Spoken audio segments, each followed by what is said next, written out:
Hey everyone, Alex here. Just wanted to show you another quick tutorial. This one is going to be using Soundtoys PhaseMistress to get variations and interesting tones out of random impacts and other samples you might have. So first, I'm just going to show you what this sounds like by itself. And the only processing I have right now is a limiter because it's pretty loud. So the first sample I have here is just a simple carbine gunshot. This is another sample I have from my library. It's a catapult fire whoosh thing. And all I did was I cut the head of the sample off so it just starts at the very peak. I have a incredibly pitched down rock impact, add a little bit of weird texture. And I have the exact same thing, I just shortened it using the stretch tool. All right, so together, it sounds like this again. So I was playing around with PhaseMistress and I found this sound that I really liked called Glass Reso 2. And I tweaked it a little bit. I know I changed it from LFO to envelope, I believe, and played around with some settings. And that sounds like this.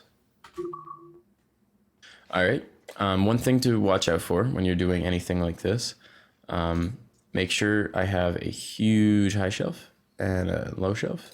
And I have a limiter as well, just to make sure that my ears don't get destroyed. There's a lot of feedbacky stuff that you can do with this, and it can really hurt. So after PhaseMistress, I brought in Trash 2, one of my favorite plugins. So for this, I processed it in a few different ways. I boosted some lows, and I notched out a frequency here that you can see. It's very spiky sort of thing, so I just want to kind of get rid of some of that. All right, and then after that, I brought into the trash module, which I just added a little bit of tape saturation. And then I added a little bit of compression, not too much. And then I added a very quick delay. All right, and that just adds a little bit of space. So if I pull that back down, and then I add it back up, somewhere around there, adds a little bit of space to it. So I'm not going to go into super big detail on the rest of the processing I did on the rest of the samples, but I will show you before or after. So here's a fireball whoosh. All right. And as you can hear, it adds a lot of extra sub frequencies, which is super nice for impacts and sub hits. Next one.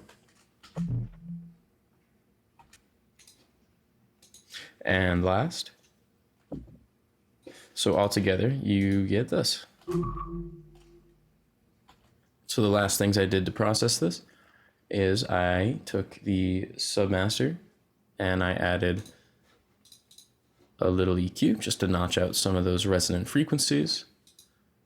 I added radiator to add just some kind of sweetening. I kind of like doing this on a lot of stuff.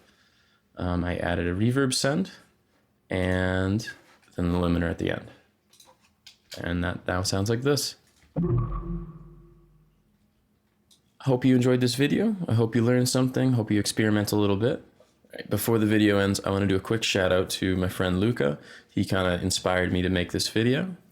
I want to thank everybody for watching this, and I hope you learned something, and I hope you experiment a little bit more.